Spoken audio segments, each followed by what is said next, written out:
Would you mind lending me your wife? Excuse me? Olá, eu sou Edu Schneider do Cashback e hoje vamos voltar ao ano de 1993. Mais um filme do Adrian Lyne, que eu já trouxe Atração Fatal. Hoje nós vamos trazer Proposta Indecente, baseado no romance de Jack Engelhardt, que nem é tão bom assim, a gente vai comentar um pouquinho, né, e com um grande elenco que a gente vai falar aqui. E os filmes do Adrian Lyne sempre trazem polêmica, né? São sempre temas assim bem ácidos. Isso é bem legal para a gente trazer aqui para uma discussão, como foi lá em Atração Fatal. Aqui também vai funcionar muito bem.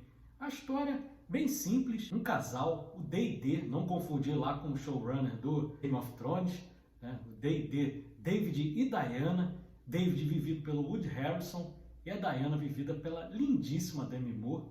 São um casal, ele arquiteto, ela corretora de imóveis, estão passando por uma pindaíba. Esse é o português claro, sem grana nenhuma, e aí ele pede $5.000 emprestados ao pai. Em vez de usar aquilo ali para pagar uma parte da hipoteca, as dívidas, não. O que eles fazem? Tem uma ideia brilhante. Vamos para o cassino em Las Vegas e jogar esses 5.000 e transformar esses 5.000 em 50.000. No primeiro dia dá tudo certo. Conseguem $25.000, só que depois acabam perdendo tudo. E aí nós temos o grande enredo. Mas antes da gente falar sobre o grande enredo, é preciso voltar ao comecinho do filme. Quando, assim que chegaram em Las Vegas, a Diana está olhando uma loja de roupa, uma loja muito cara, a vendedora até olha para ela meio torto, assim, porque ela está mal vestida, né, para os padrões da loja. E aí, só que de fora da loja tem um homem olhando para ela. E esse homem é nada mais, nada menos do que Robert Redford. Ele está olhando lá de fora, ele fica encantado pela beleza da Diana, entra na loja e fala: esse vestido você deveria levar. Ela: eu não tenho dinheiro para pagar. Ele fala: não, eu compro para você. Aí ela fala uma frase bem clássica ali: o vestido pode estar à venda, mas eu não. E aí ele fica olhando, dá um sorriso e vão embora. Aí eles estão lá já no cassino, já na pior, né? Perderam o dinheiro todo, apostaram aquela coisa de jogo de roleta, apostar no preto ou no vermelho, apostam na errada e acabam perdendo o dinheiro todo, ficam sem um centavo. Aí eles ficam andando meio que desolados pelo cassino, e aí quando passam, quem eles encontram novamente?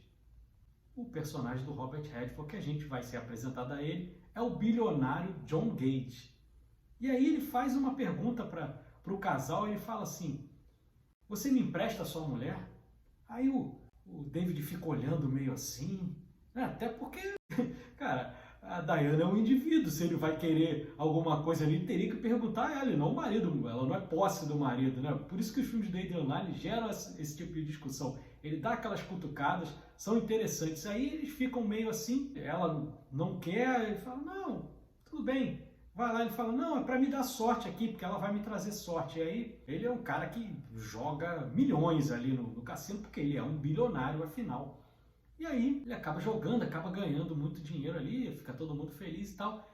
Aí ele os convida a ficar mais um tempo no hotel, ele pagando o hotel que eles quisessem ali no Hilton, né, em Las Vegas, e marcam um jantar, né, durante uma festa que ele está dando aí.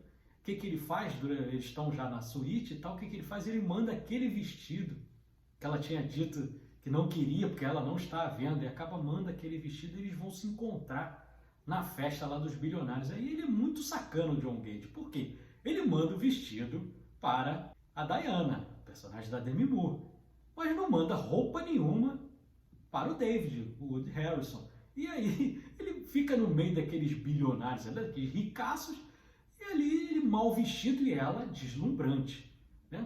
E aí quando a festa já está acabando, aí ele faz a proposta que dá título ao filme. Ele começa meio naquela cercada: e aí se eu fizesse uma proposta de passar uma noite com a sua esposa por $1 milhão? E aí o personagem do Woody Harrelson mais uma vez dá uma rateada, porque ele não responde imediatamente. Quem responde é a Diana. Fala: você está louco? Ele diria que você está louco. Aí ele vai: diria para você que você está louco. Ele fica meio que quase que um papagaio ali. Ele não tem muita personalidade. E ele fala: não, mas eu estou falando sério. Por $1 milhão. E aí eles negam e tal, voltam para o hotel. Só que eles não conseguem dormir naquela noite, né? E aí fica aquela discussão. E aí eles resolvem tratar do assunto e E ela fala, cara, a gente tá cheio de dívida, vai ser uma noite só, não é por amor, mas vamos lá, eu vou fazer por você. E aí eles resolvem aceitar. E aí é muito engraçado.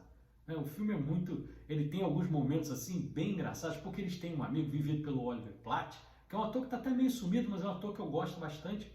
E aí quando ele liga para o advogado dele para pedir conselhos, o advogado dele está até atendendo os clientes que são roteiristas de cinema, e aí ele fala, cara, você é louco. E aí você acha que ele vai falar, cara, como é que você vai tratar esse tipo de coisa? E ele fala, se você estivesse falando comigo, você não conseguiria 1 milhão, eu conseguiria 2 milhões pela Diana. Aí você vê que é meio doido. Tem algumas coisas no filme do Adrian Lyne, como eu comentei lá no Atração Fatal, algumas coisas que não caem mais bem. Por exemplo, o filme ele fica explorando a sensualidade, a nudez da Demi Moore o tempo inteiro. Só para vocês terem noção, eu marquei no relógio, em 15 minutos de filme, tinham rolado 3 cenas de sexo para mostrar o corpo da Demi Moore. E aí quando você está num filme, num diálogo entre um casal na cama, quando ela está com um lençol assim por cima do corpo, por 2 vezes o lençol cai para mostrar um dos seios da Demi Moore. Isso aí é uma coisa bem problemática. A própria Demi Moore, recentemente, quando concorreu ao Oscar aí por A Substância, ela comenta que recebia muitos papéis desse estilo só para explorar muito a sensualidade dela. Eu acho que aqui nem é tanto, porque consegue explorar a parte dramática também dela. Ela está muito bem, o Robert Redford no filme também está muito bem. O Woody Harrelson, que hoje é um ator que tem até alguns papéis que eu gosto, mas nesse filme, para mim, ele está muito fraco, ele fica muito abaixo dos outros dois e ele acaba até causando algum problema para a trama. É um filme que tem uma trilha também muito boa, composta por John Barry, que é o Mr. 007, cara ganhador de 5 Oscars, compôs também a trilha de Dança com Lobos. É um cara, infelizmente já falecido, mas muito renomado da história do cinema. A trilha ali ela compõe bem, mas não é nada também extraordinário. O que é grande no filme, principalmente até chegar à cena da consumação da proposta e os dois acabarem transando, o filme ele funciona muito bem, porque trata muito desse dilema da masculinidade frágil, da mulher ser casada e ser posse do homem. Como assim? Quem tem que decidir é a mulher, não é o cara. Como casal, obviamente, eles têm que decidir, porque tem questão de fidelidade no casal. Isso é muito importante, normalmente, num casal, a não ser os casais aí abertos, e aí cada um com o seu cada um. Mas nesse caso aqui era um relacionamento fechado e ninguém poderia ter um outro parceiro. E aí, obviamente, por mais que seja por dinheiro, eles estarem precisando, tem essa discussão. Tem a discussão, como eu falei, do machismo, porque a mulher não é posse do homem, e aí é tudo muito discutido aí nessa primeira parte, aí nesses primeiros 2/3 do filme, digamos assim. Até a cena da transa dos dois, que também é muito bem feita. O Adrian Lyne filma muito bem. Ele não faz a consumação ali do ato no hotel ali onde eles estavam. O que ele faz? Ele pega um helicóptero e aí eles vão para o iate do John Gage, que é obviamente um bilionário, um iate. E aí para vocês sentirem, meus amigos, o Adrian Lyne é sacana, para vocês sentirem o quanto que esse cara é rico. Ele tá ali, ele comprou a mulher do cara, comprou ali uma noite de sexo com a Diana.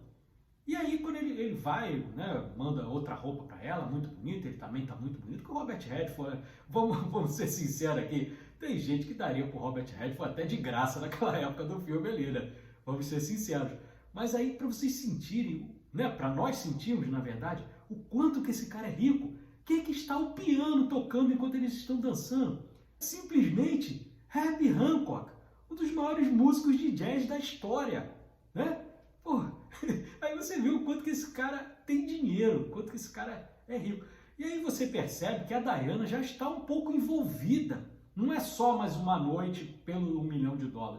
Ela já está um pouco envolvida pelo John Gage. É muito sedutor, é um cara muito bonito, o dinheiro ali compra o luxo ali, você está naquele ambiente ali, acaba também chamando a atenção, não tem como, vamos ser sinceros, não tem como. E aí ela acaba tendo essa noite, e aí ela volta, quando ela volta, a cena é muito bem feita também do Adrian Lyne, eles se beijam e tal, ela diz que o ama para sempre e tal, só que aí começam os questionamentos, a questão da masculinidade frágil e a questão de que algo se abalou ali. Não é coisa que você vai varrer para debaixo do tapete e vai ficar tudo bem. Não tem como. E aí ele começa a fazer perguntas, ele acha que ela está se envolvendo com ele amorosamente. não foi só aquela noite. E aí o John Gage é muito sacana mesmo, é safado, porque eles estão para pagar a hipoteca da casa dos sonhos que ele está construindo, porque ele é arquiteto. Aí o que o John Gage faz? Ele compra. E aí quando ele vai quitar as dívidas da hipoteca, não tem mais como fazer, ele já perdeu a casa, porque a casa já é do John Gage.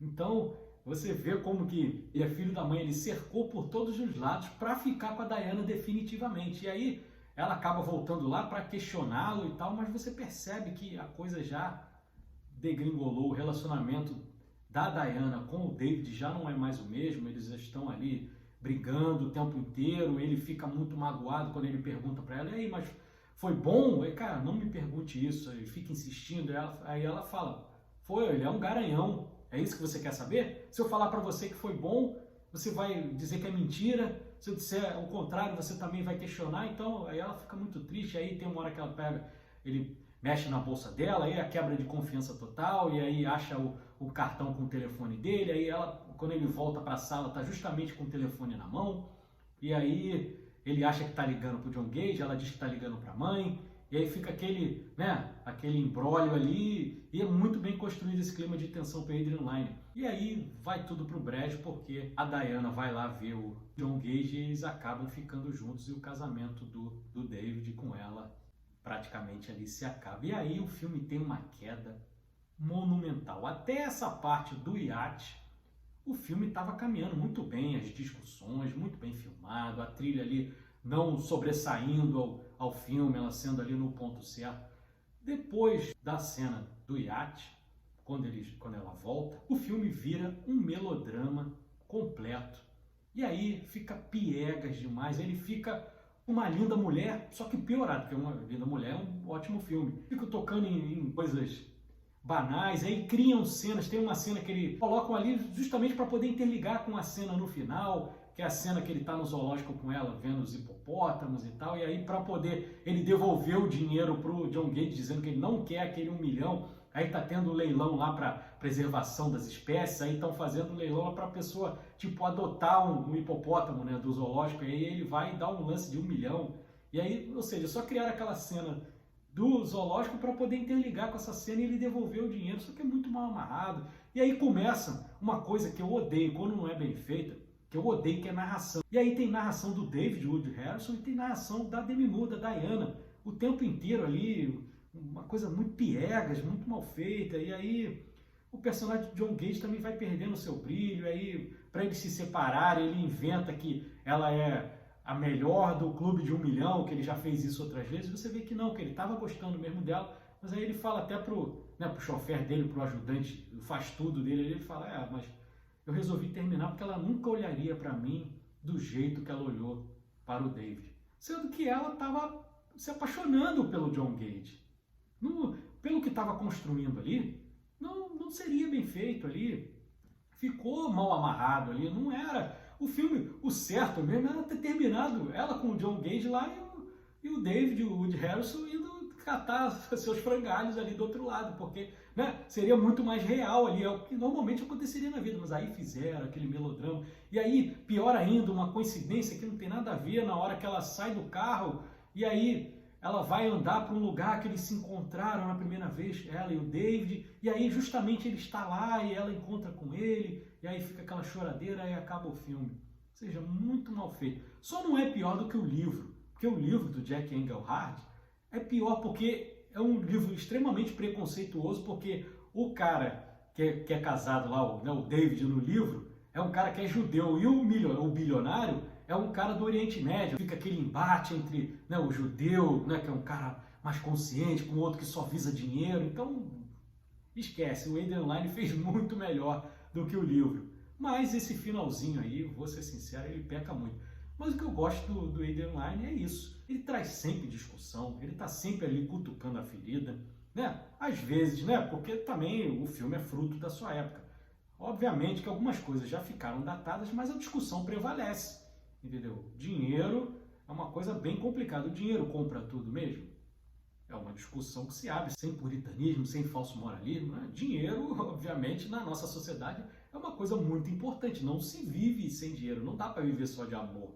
E eles estavam ali numa situação bem difícil e resolveram fazer aquilo, mas acharam que conseguiriam passar por cima e não dá. Isso também é comprovado na vida real. É uma coisa que não dá para esquecer. Ou você discute e digere aquilo bem entre os dois, ou aquilo ali vai ser sempre um assunto que vai voltar.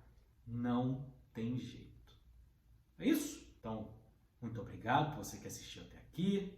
Cashback tem vídeos de segunda a sexta, tem o nosso podcast toda quarta-feira, 8h30 da noite, com episódios mais longos em formato de podcast.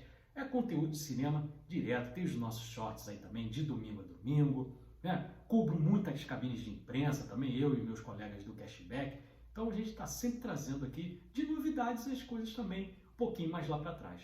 Mas o importante é que é cinema de qualidade que traga bastante discussão. Beleza? Muito obrigado e até a próxima. Valeu!